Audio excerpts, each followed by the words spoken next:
Welcome back, everybody, to another episode of UPressPlay Sports. I'm your host, Richard Pereira, and joining me today is sports editor Cameron Priester and staff writer Zachary Watts. Hey guys, how's it been going this past week? All's been well. Our sports are doing extremely well. I picked up the pace a little bit. I know men's basketball just got back home from a road trip, so they're probably glad to be back. Women's basketball playing is just as well. And then for our national sports, everything seems to be turning in the right direction. So a lot of things to talk about. Excited to get into it.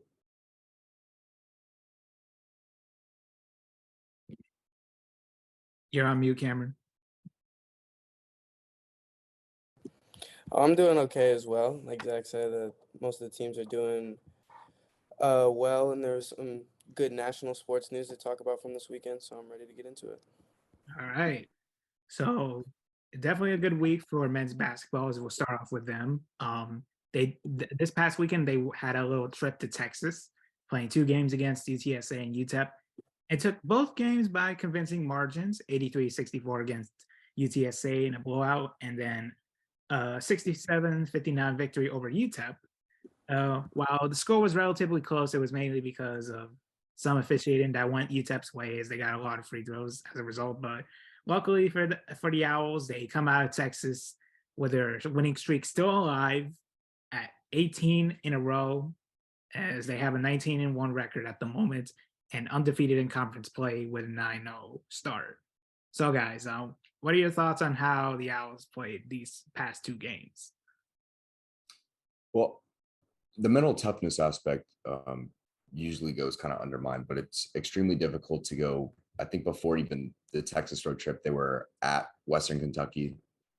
It's not easy to spend that many hours on flights. It's not easy to spend that much time traveling without seeing friends and family. You're spending a lot of time in hotels, just in places you're not necessarily comfortable in. But what I've started to notice is ever since that North Texas game, we've been winning games by a lot more comfortable margins. Usually we'd get like 2-3 point wins. Now I'm starting to see wins by double digits fairly easily. Obviously, we still have some difficult games remaining, but to get in that groove of just winning games in a dominant fashion, that just goes to show we're getting more comfortable as the season goes on. And it feels like we haven't hit our peak yet.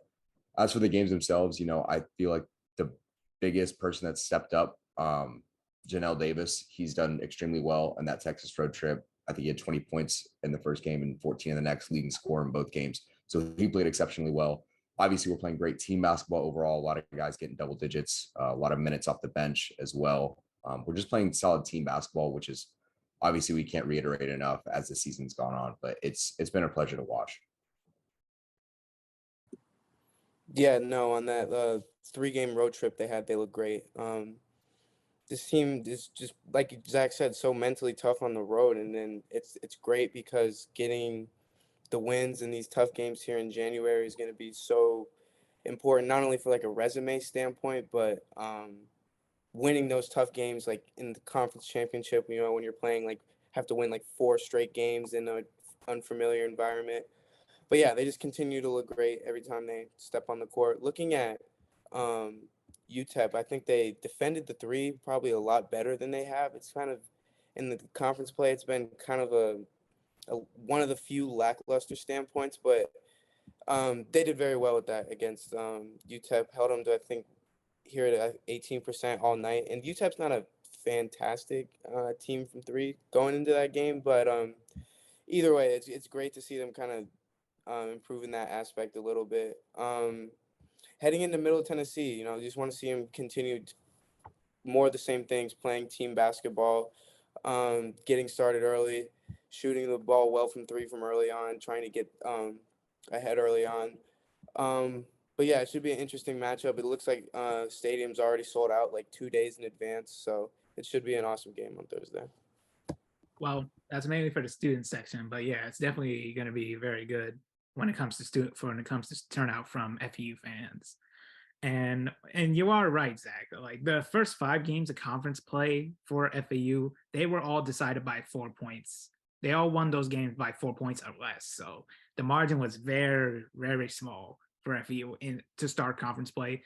And ever since that North Texas win at home, they've been winning by a much comfortable margin. So it's pretty clear that they've learned from those early games in conference play and are starting to really take over with these past few games they've had against Western Kentucky on January 16 and then UTSA and UTEP. So it's definitely something that they should keep building on as they host Middle Tennessee on Thursday, January 26th at 7 p.m. And then, of course, Western Kentucky one more time this season for the regular season on Saturday, January 28th at 4 p.m. So definitely best of luck to them. Hopefully they can extend the winning streak to like 20. It would definitely be crazy, but hey, if they can keep winning, keep doing it. And moving on from men's basketball, we have women's basketball. And while they've been up and down for the most part in conference play, they were able to get a home victory against UTSA last Thursday, an 81-66 win, very convincing. But they couldn't they couldn't keep it up as they lost to UTEP on this past Saturday, 79-78 in overtime. So I'm just wondering, what should the Lady Owls do to adjust as they head out on the road for their next upcoming matchups? Well, based on the box sheet, it just seems like a majority of our points are coming off the bench. And if they're not coming off the bench, then what happens is we usually have one girl carrying the load for the team in terms of scoring. I know in the first game in the win, Anaya Hubbard had 21 points. In the second game, I believe Joya Maddox had 26. So it seems like we're kind of relying on one person to kind of carry the load offensively. I'd like to see a little more team basketball down the stretch. We're playing a lot of these games extremely close, but if we could just have one or two more players step up in terms of scoring, it feels like we could win these games in a more dominant fashion. Obviously, you can never go into a night expecting someone to be playing their best. So that's why you kind of rely on one another. But, it's tough losing in overtime by 1 point. But then again, you were coming off a near 20-point win the night before. So, 2-3 nights before. So, there's a lot of things that you can take and move forward with. There's still plenty of games left, especially against conference opponents. So we've seen some of these girls specifically have their moments to put up 20 plus any given night. You just like to see them put it more as a team. Yeah, Zach's definitely right. And we kind of talked about this a little bit on the last episode. He's exactly right. They have like one person or one player like leading in points by like a wide margin every night. I think it was against UTEP, it was Joya Maddox off the bench who had like 20 plus, something like that. Yep. But that's a great performance, but that's not necessarily a good thing because a great offensive team is able to, not necessarily ebb and flow throughout the game. They're able to kind of be consistent throughout the game, and that's kind of not their strong suit. So that's definitely probably also what I'd say. I'd like to see them improve, but there's still plenty of conference play to right that and with the rest of the season. So definitely, yeah, some more team basketball I'd like to see out of them. Yeah, well, I think it is a good thing for the women's team to at least have somebody scoring 20 points or more, at least one player. But when it comes to defense, I think it should definitely be much better, especially against teams who have similar records or better records than they do at the moment. Like for example, their last game against UTEP, UTEP has a 13-5 record and a 6-3 in Conference USA, which is better than FAU. So I'm thinking if they want to like be better than most teams in their conference, that they have to be a little more competent on defense if they want their offense to be as strong as it can be. And like we've seen how they can do against inferior opponents like UTSA, who has a 4-13 record, 2-6 in Conference USA. So I think it's just a matter of matching up to or playing better than what your level of competition is, like heading into the matchup. Like if it's a team with an inferior record, you should obviously play better than them. But if it's a team with a similar or somewhat better skill than your own team, you should really be much more like more tight with what you want to do, like more for refined with your game plan and how you should like be more focused defensively and then have better shot selection as a whole. So hopefully the women's can keep that in mind as they head out on the road to Middle Tennessee this Thursday at 7 p.m. and then Western Kentucky on Saturday at January 28th at 3 p.m. So best of luck to them, and hopefully they can get out those road games with a couple of W's. And moving up, and that will conclude our time with FU sports. Now we head on to national sports, and we're going to start off with the NFL. The divisional round did conclude this past weekend. Two of them were convincing victories, and two of them were, well, meltdowns from certain teams, especially the Cowboys and the Bills. Well, I do want to look at the Cowboys game first because the NFL got to fix this what is a catch rule, because I think it's very unfair, especially at the end of the game where Schultz caught the pass. He had one foot inside first, but then the other foot lands outside. I think that is unfair. And like if you at least catch the ball and then then one of your feet lands first inside, but I think it should count. I don't know what you guys think, but I think the NFL should take a look at what their rules of what a catch should be, and whether there should be more leniency toward players who can't stop their momentum as they're catching the ball and as they're heading towards the out of bounds line. So I want to know your guys' thoughts on how the NFL should look at this, considering what happened between the Cowboys and 49ers. Well, I feel like the rule has always been what it has. More so, I think this relies on Dalton Schultz, just a lapse of mental judgment.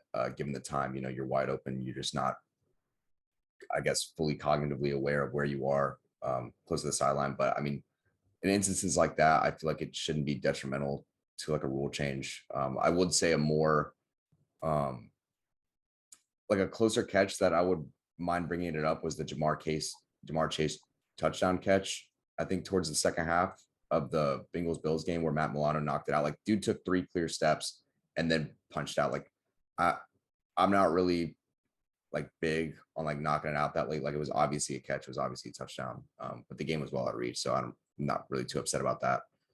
For the game itself, for the 49ers and Cowboys, I've never been big on Mike McCarthy or Dan Quinn being championship caliber coaches, especially against the 49ers. But from what I've seen in this game, the 49ers look beatable. I know they're incredibly talented, but they're just not playing extremely clean football, and they're not doing the right things to be a championship caliber team. And I feel like this NFC conference championship is going to be a great way of telling if they're built for the big lights, because if Brock Purdy's not going to be able to play a clean, great game of football, like he's played good. I'm not trying to undermine him. He's a rookie quarterback. I'm not trying to put a microscope too much on him, but if he doesn't play a great football game against this Eagles team, it's going to be rough, and the Eagles are going to cakewalk to the championship. So that's kind of how I view the game. Obviously, for the Eagles, they dismantle the Giants. Shame on the Vikings for making us think the Giants were competent.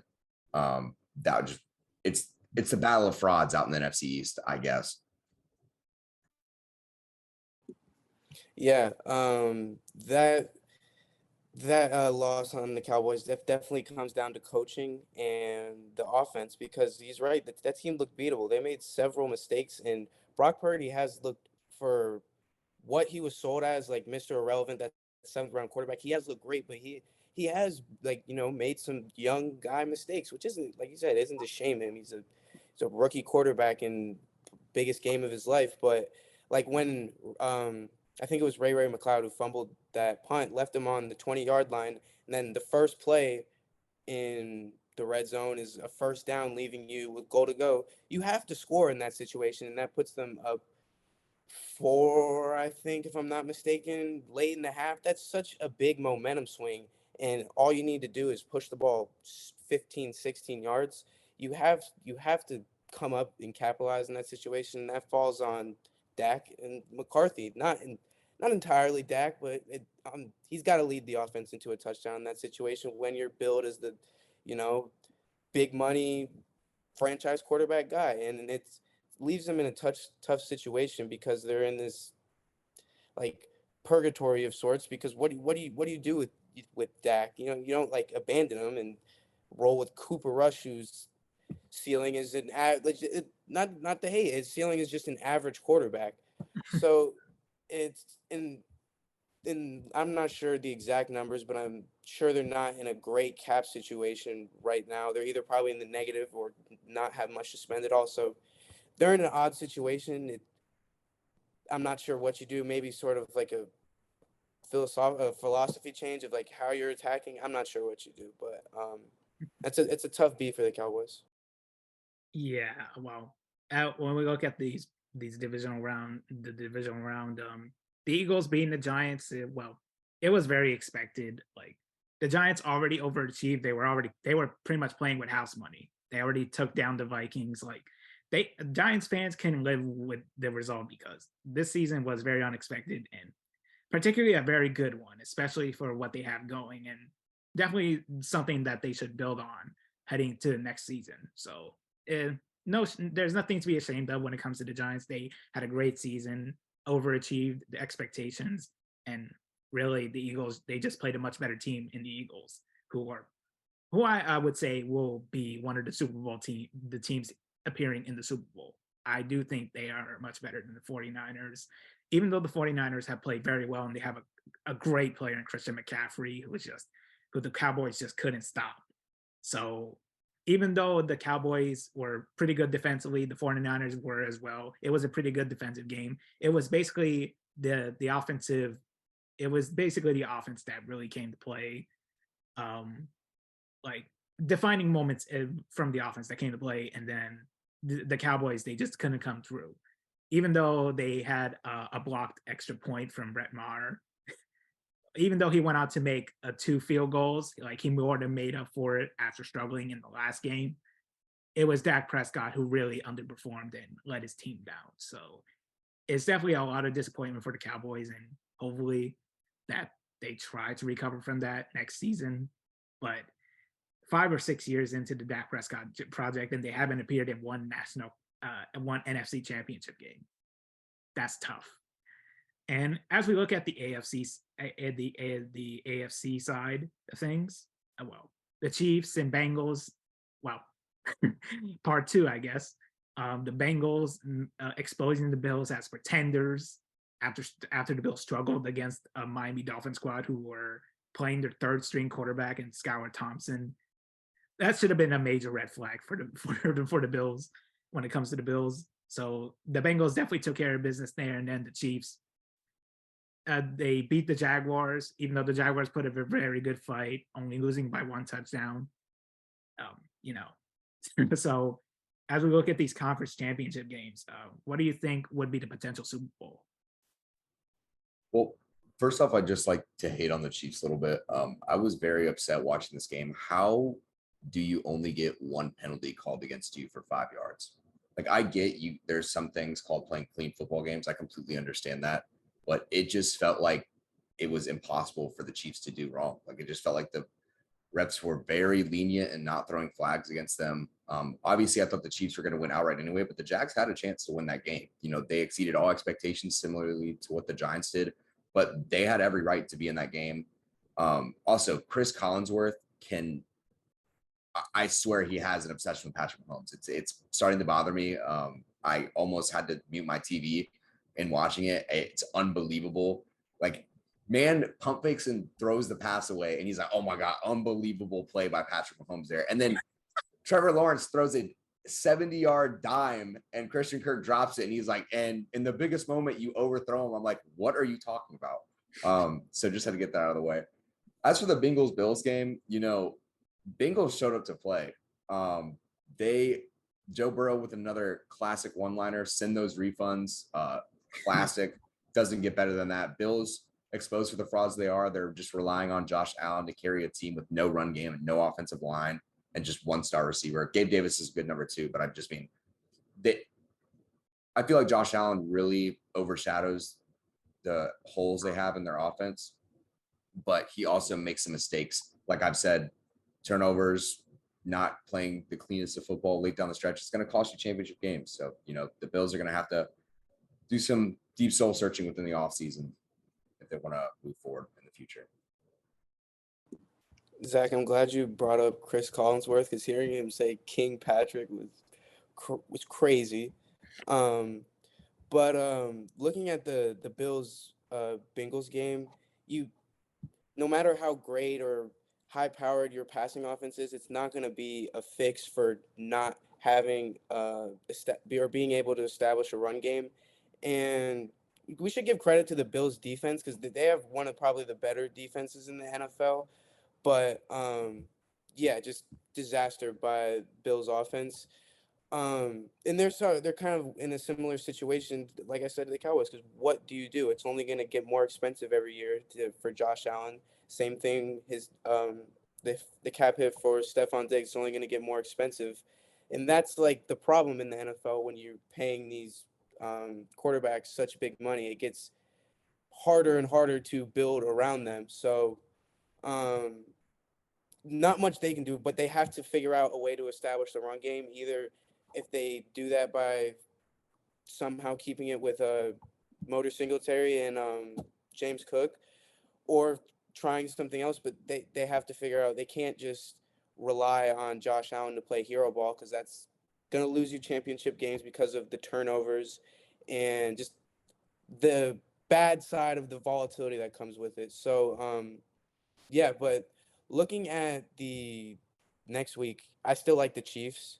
Their offense is just so explosive, and they figure out ways to do that without like throwing the ball over the top every play to Tyreek Hill. So I think the Bengals, will compete, because Joe Burrow is legit. He's one of the best quarterbacks in the league. He's going to get his team to compete. But I think this may be the game where the Chiefs figure out against the Bengals, but it'll be interesting to watch. Yeah, pretty much. And I would think the Chiefs and Eagles would be the potential Super Bowl matchup. What would you guys think would be the Super Bowl after these conference championships?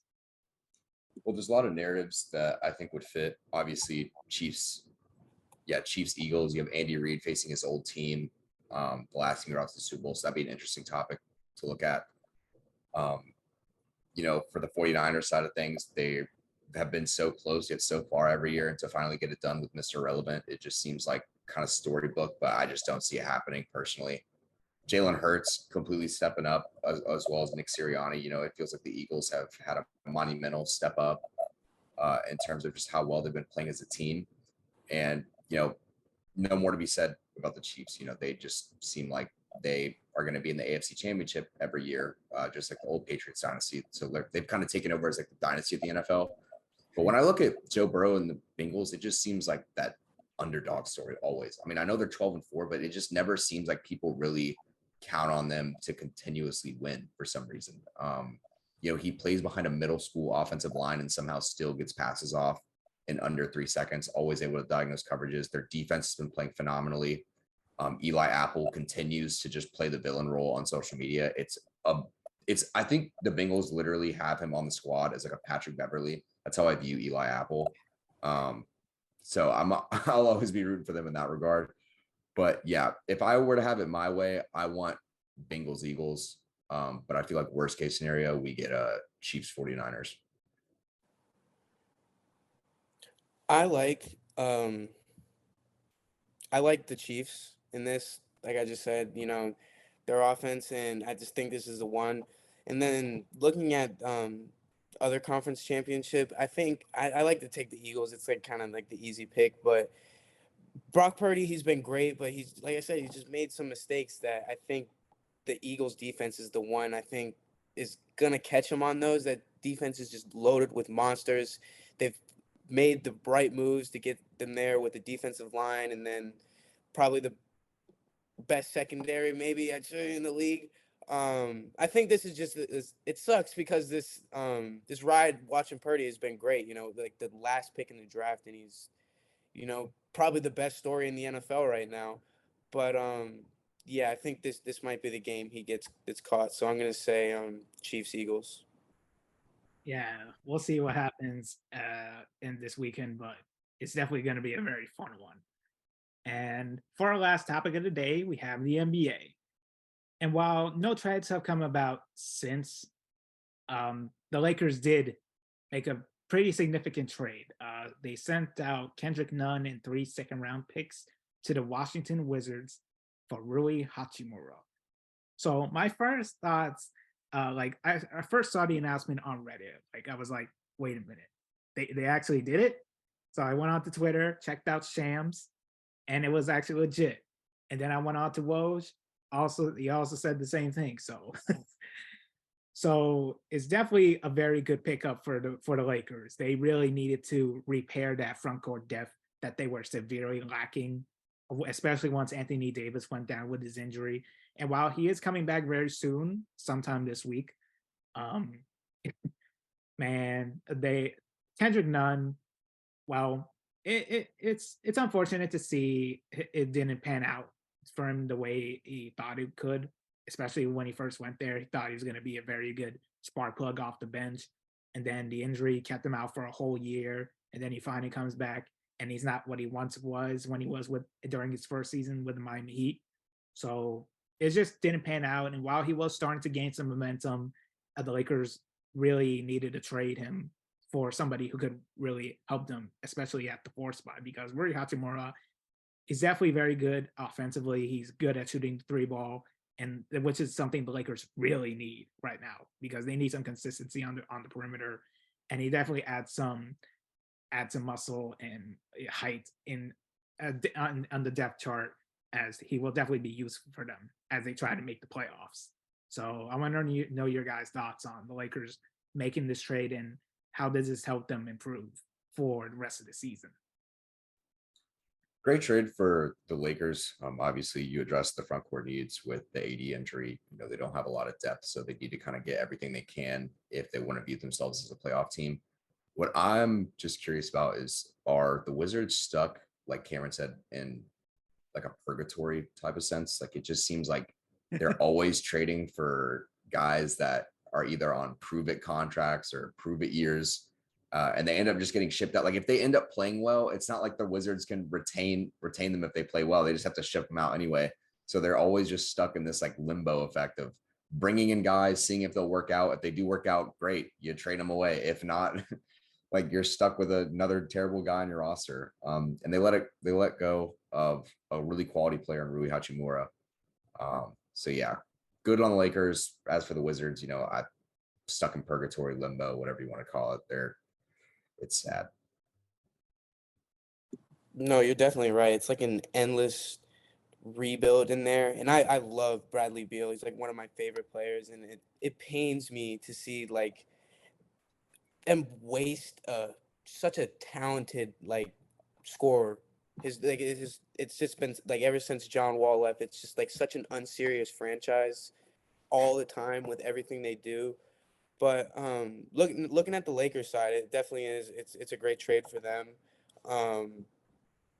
It doesn't like I want to say move their ceiling like a gazillion by a lot, but it definitely moves it up a good margin, and it's a good move for them to make, looking at like where they are like that near 500 range at this point in the season. That's definitely the right move for them, and I'd say that's it probably. I don't.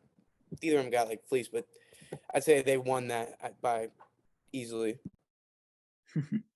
Well, when I look at this trade, I would compare it to when the Celtics traded for Derek White last season. Like before they made the trade, they were like 50-50. But once they made the trade for him, they went on a big winning streak and ended up with the 2nd seed in the East. So even though I don't expect that to happen to the Lakers, like jumping all the way from where they are right now to the 2nd seed in the West, I don't think that's happening. But I do think this improves their standing a lot, considering what they are building, especially in their front court with Hachimura, with the addition of Hachimura. So I definitely think this pushes them up into the one of the playing spots at the very least, and at best the 5th or 6th seed in the West. So it's definitely a very good trade for the Lakers. And as for the Wizards, I don't know what they're doing. They are in purgatory. They are in limbo. Like Bradley Beal, I just don't know what he's doing. I understand he wanted the bag and he got his bag, like a big, big bag. But was it really worth it in the end if the Wizards are just going to be mediocre for the next couple of years?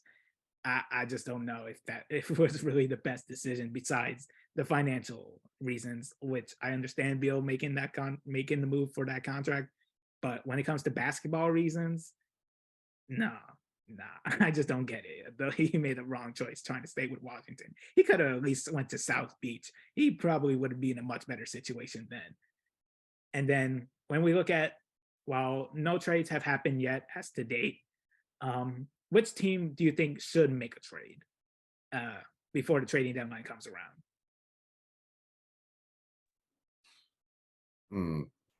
I don't know. I feel like I've been so fixated at the top. Teams are kind of in that phase where they feel like they're kind of buying all in. Like I look at the Kings, but I don't really know what they'd move. They seem like they're sitting at a comfortable spot. By the way, them not having a national television game for the rest of the year is a joke. I feel like the NBA schedule should be a lot more flexible in those terms. I don't think they have a national television game for the rest of the year, and they've been playing exceptionally well.